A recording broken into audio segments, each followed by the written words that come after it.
I stopped relying on just my 401k and I added some things that I hadn't really been taught about. And doing that gave me options that I didn't even know were available. So if you are a Black woman who has most of her money in a 401k or maybe a 401k and a savings account, then this video is for you. But first, welcome. My name is Celeste, and on this channel, I help mid-career professional Black women build a life of freedom. So if that sounds good to you, please subscribe to my channel for more conversations like this. So today, Black women, we are going to talk about why a 401k won't fund the freedom you want.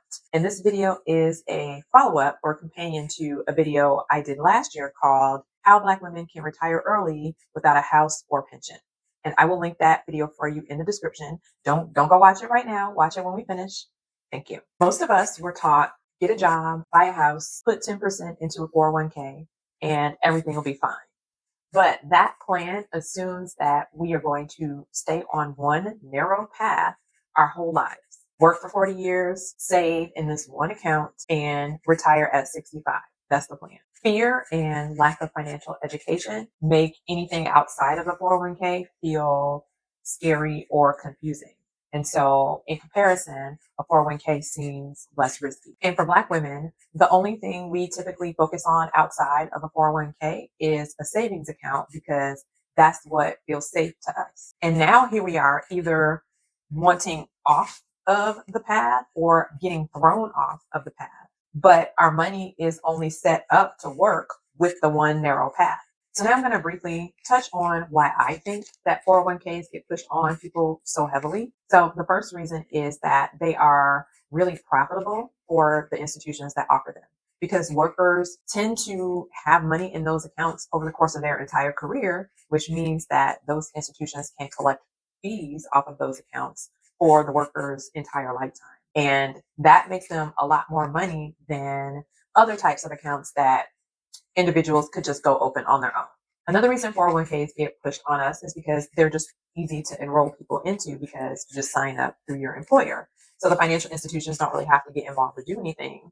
The employer takes care of getting all the people on board. Another reason why we hear so much about 401ks, especially from financial experts, is that they allow the everyday person to be able to invest without having a whole lot of financial expertise or knowledge. Now, you can argue that that's a double-edged sword, but that is one of the reasons. 401ks themselves are not the problem, but there are two big problems with them as I see them. The first problem is the messaging that 401ks are the only thing that we need. So I didn't know this. Did y'all know this? 401ks were never designed to be our whole retirement plan. Basically, companies decided to use that to offload responsibility for retirement costs onto employees and get rid of their pension fund. The language around 401ks kind of makes us feel like if we're doing what we're supposed to do, that we're doing enough. And often that's not the case, especially if you're only contributing the 10% that a lot of the financial experts advise you to contribute. The second problem that I have personally with 401ks is that they only work for the traditional pipeline where you stay on one career path, you have consistent employment, you never need a break or a pivot, and your biggest financial need comes after the age of 60. But what if that's not the case? Especially at midlife, when a lot of us start to question what we want in life. Do I still want this job? Do I want to stay in this career? Do I want to start a business? Do I want to move to a new place? Do I want to move to a new country? 401ks alone do not set us up to be able to make the kinds of pivots that we want or may need to make. So here's what happened to me. I did not start investing outside of my 401k until I was in my 40s. If you're a Gen Xer like me, then your parents are probably boomers and they probably worked in the types of jobs that offered pensions because those are the jobs that Black people could get in those days. And because of that, they never really had to worry about investing outside of work. They didn't have to learn how to invest at all, really.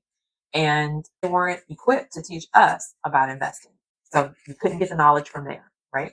The financial institutions certainly were not going to take it upon themselves to teach me about individual accounts that I could open up myself because those accounts are not a moneymaker for them. And financial experts don't think that we're capable of doing anything more. So they basically focus on paying off debt, building savings, and investing through a 401k. And so all of that together gave me the messaging that things like brokerage accounts and other tools were things for rich people. They weren't for me.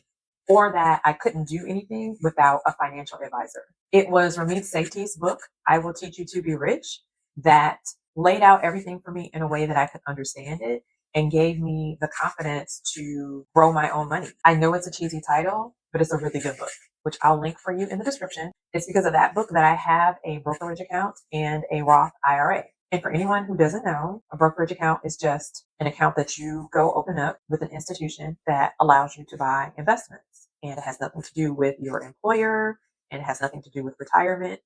There are no penalties associated with anything that you sell or take out, other than capital gains taxes, but there are no penalties based on age or anything like that. And then a Roth IRA is basically an after-tax retirement savings account that you can just go and open up outside of your employer. And it has different rules than a traditional IRA. And the one reason that I really like it is because once that Roth IRA has been open for over 5 years, you can withdraw any of the money that you put in penalty-free at any age for any reason. This is not financial advice. I'm not telling you what to invest in. I understand that the market is volatile right now. I just want you to know that these accounts exist. Black women, I want you to know that there are vehicles beyond the 401k, tools that other people are using to grow their wealth and to give them options that will allow you to get to your hard-earned money that's not tied up in a 401k. Those tools are not just for those other people. They are for you too, Black women.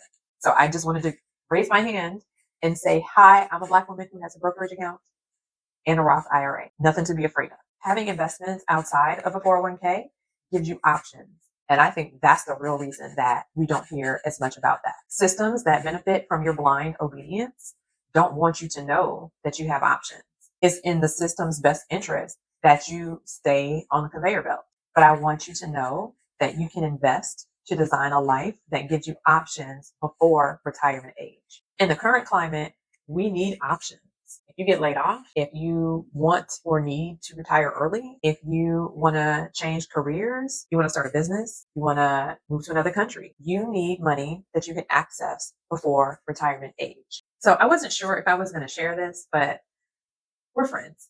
So this video was inspired by a question that I was asked over the weekend about how I can be so peaceful about the job market the way it is and the prospect that it might take me a while to find a job. And I was asked like if I was a secret trust fund baby, and I'm not. And I think the assumption behind the question is that we live paycheck to paycheck. So how can you live when there are no paychecks? The simple answer is that I design my finances for flexibility. It also helps that I work as a contractor, and so I kind of plan for irregular income, maybe the same way a freelancer would.